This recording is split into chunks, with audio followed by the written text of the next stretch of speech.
Guys, natay na ispatan diri si Kuya GTV.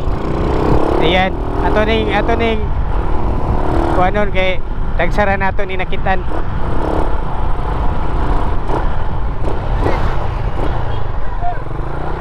Yan, shout out day ko kay Sir Idol Kuya G. Nagmani drop ni ba? Unsa kay gi-drop ani? Ayan. Oh, bisig na. Ha? Pantubog mako. Oh, lalagyan ko itong idol diri oh. Ayan, agoy motor rider guys, ay kalimot.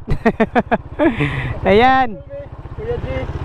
Shout out din ako si Kuya G TV. So sa katong mga followers na ako guys, ayaw mo kalimot sa pag-follow kay Kuya G. So abang-abang mo sa iya kay nagamani drop ni. Tapos nagahatag po ning mga kuan, mga gadget, cellphone, relo. Ayan, basta share love lang Kuya G, ayan. Siguro salamat kayo lang, nalagyan ko ni idol diri oh. So, magbalidap ta diri unya. Ayan. Mga badi. Abang-abang. Ayan, abang-abang. So, babas, bye. Kaya mo lakaw na ko. Lawat, tol.